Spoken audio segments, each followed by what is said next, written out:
ẹ̀yin tèmi ọ̀rọ̀ ìjà àwọn ọmọ onímọ́tò NURTW kò mà tí ì fi ibì kankan gbà lójútùú báyìí o. ọ̀kan lára àwọn ọmọ ẹgbẹ́ náà ìyẹn Wahala Istijabah ló mà tún ti fi òkò ọ̀rọ̀ ránṣẹ́ sí gbogbo àwọn elders NURTW ní South West lórí ọ̀rọ̀ national president tí wọ́n ṣẹ̀ṣẹ̀ fẹ́ yàn báyìí.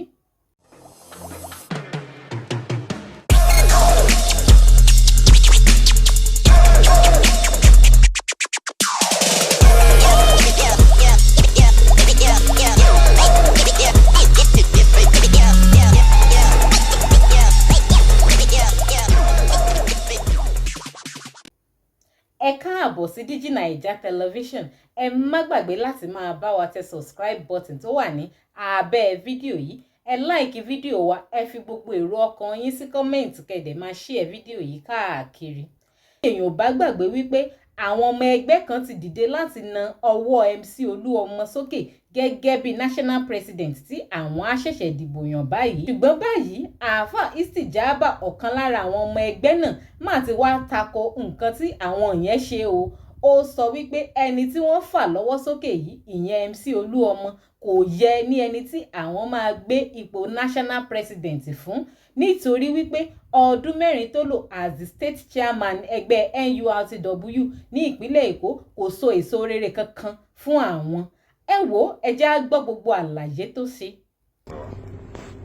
Mo ń fi àsìkò yìí pé wá sí àkíyèsí mi ò wá bí láti wá sọ̀rọ̀ kan tí ò nítumọ̀. Mo fẹ́ pé wá sí àkíyèsí ní àwa tá a jẹ́ elders àtàwa leaders nínú ẹgbẹ́ National Union ẹ pé awakọ̀ káàkiri àgbáyé especially nílẹ̀ Yorùbá ti wà yìí lórí àwọn nǹkan tó ń ṣẹlẹ̀ nínú union wa yìí. Tá a bá wò ó láti ìgbà tí wọ́n ti fún South West ní slot president àtìgbà ẹni union yóò ti balance mọ́ níyìí tí ó dẹ̀ kú rí bẹ́ẹ̀. Ẹ̀yin leader wa, ẹ̀yin elder wa, ẹ dìde sọ̀rọ̀ ọ̀rọ̀ union.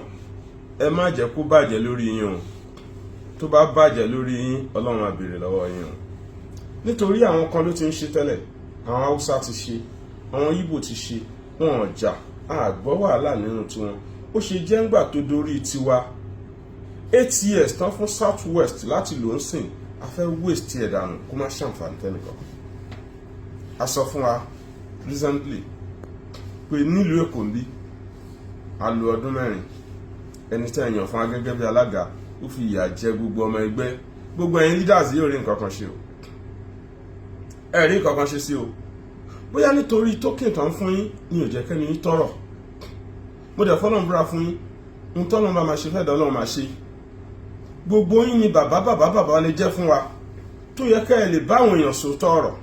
Ó kì í ṣẹ́ni tó fìyà jẹ wá fún ọdún mẹ́rin nílùú Èkó ń bí tẹ́ kí kọ́mítì ní gbogbo àwọn ṣe, ẹni tó ti kú ti kú, ẹni tẹ́bi ti pa, ẹni tí ìyà ti jẹ, ẹni tó ti talé, ẹni tó ti ta property. Tó yẹ pé nǹkan tó bá lọ́wọ́ wọn lẹ́yìn lọ́dún mẹ́rin yẹn ó ti gbà kú lọ́wọ́. Ẹni yìí ń sìn látún sọ pé a fẹ́ fi ṣe president ẹgbẹ́ union. Kí lẹ́ni yìí ṣe fún wa lẹ́kọ̀ọ́ tó fi deserve ẹ̀? Àwa leader yìí dẹ̀ ń wò, à ń wòran, a dìde sí nítorí token tá ń gbà. Àrántí ọ̀la wa, iṣẹ́ ìyá bá ń bẹ̀ ni, a máa filẹ̀ máa lọ. Tá a bá lọ, wọ́n máa sọ ń pa tiwa pé báyìí la ṣe. Ẹgbẹ́ yìí ní constitution àti a gbọ́dọ̀ tẹ̀lé. Ẹgbẹ́ yìí ní constitution. Ẹ ti fún yàn ní zonal chairman l'Óṣogbo. The same man náà lẹ́tún ló fẹ́ jẹ national president. Ṣẹ́ni yìí nìkan ló wà ní ẹgbẹ́ ni. Okay, kí lẹ́ni ìgbà fi deserve pé kó jẹ national president ẹgbẹ́ wa. A complain yàn lẹ́kọ̀ọ́ kó fìyà jẹ wá, ẹni kó tún lọ jẹ national president kó lè fìyà jẹ ogójì ó Nàìjíríà. Kí o gbá lè kú sínú yà. A ti dúpẹ́ lọ́wọ́ Ọlọ́run sìn àti bọ́ lọ́wọ́ ẹ̀ nílùú Èkó. Lẹ́nu ìgbà tí Sego ti dé orí àga ń sìn, gbogbo system ti change. A ṣe committee mọ́ láti jọ́ Sego ti dé. Committee tàdé ṣe látọdún mẹ́rin. Láti jọ́ tó ti announce Sego as a state chairman, ó ban the committee, ẹnìkan kò ṣe committee mọ́. Gbogbo ọmọ ẹgbẹ́ ti ń ṣàǹfààní. Irú àwọn èèyàn bẹ́ẹ̀ ló yẹ ká tẹ̀síwájú pé ẹ lọ ṣojú wa, tọkàn wa máa balẹ̀. Ẹni yẹn ti fún ní zonal chairman l'Óṣogbo, kó jókòó sí di zonal chairman ká tún wà tó fẹ́ dá for another 4 years. Ìwọ náà ló sọ pé Àgbẹ̀dẹ ni kó ṣe president, kí ló dé tó tún disturb Àgbẹ̀dẹ kó má ṣe president mọ́? and then kí ló ṣe fún wa nílùú Èkó tó fi deserve pé kò ṣe president. Ẹ̀yin leader yẹn ń wòran, ẹ ń wẹ́ni láti destroy union yìí, ẹ ń wẹ́ni láti bà ẹgbẹ́ yìí jẹ́.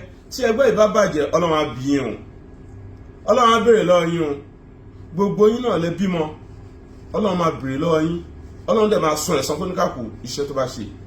Ń tọ́ Ọlọ́run sọ ní pé alijanza ò lè san ilà lè san, èèyàn kan ò ní gbé edu kó fi kẹ́fọ̀ọ́, ń tó oníkàlùkù wá bá gbìn lá máa ká. Èmi ò wá after tèmi, mi ò wá after tí nǹkankan. Ìlọsíwájú ẹgbẹ́ yìí ló jẹ mí lógún. Nígbà tá a wà ń bẹ̀ lé nìkan ló tá a ṣe, nígbà tá a bá sí ń bẹ̀ mọ́ kán máa ròyìn wa.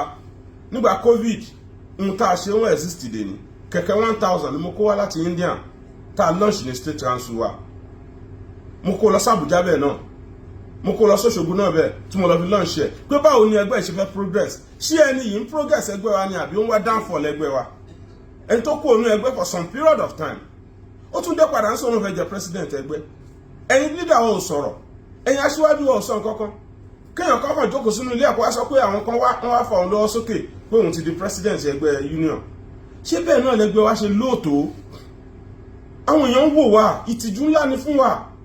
Union tó yẹ pé àwọn èèyàn ń wò láwòkọ́ṣe, àwa náà làwa rẹ́ndà ara wa so low.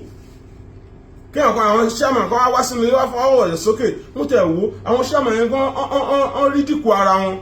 Wọ́n ta àrà ní káwí kan nínú ọ̀rọ̀ ọlọ́fọ̀ ọ̀rọ̀, kan nínú ní kinní kan. What's our business with you? The delegate conference must take place. A máa dìbò ní láti yan national president. Èèyàn kọ̀ọ̀kan ò lè sọ fún wa pé wọ́n fa ọ̀hún sókè nínú yàrá, àbọ̀ fa ọ̀hún sókè. Ìwọ state chairman tó lọ fa owó èèyàn sókè nínú yàrá, ṣé state chairman tiẹ̀ ṣọ́ fa ọ̀hún sókè nínú yàrá ni? Ìwọ Yaro tó wà lógùn state, ṣé nu sitting room ẹ̀ náà ṣe fa ọ̀hún sókè? Is it not normal process ó take place kó tó di state chairman? And others, báyìí máa ń lọ fa ọ̀hún sókè nínú yàrá ẹ̀ ń ṣe tíátà ni? Ẹ ń ṣeré pa with our union. Ẹ má fi wá ṣeré pa o. Ẹ̀yin tẹ́ ẹjọ́ gàwa ẹ dìde o, ẹ dìde lórí ẹ má bà ẹgbẹ́ ìjẹ́, tẹ́ bá bà ẹgbẹ́ ìjẹ́ Ọlọ́run á bí yín o, Ọlọ́run á bí yín o, Ọlọ́run á bí yín.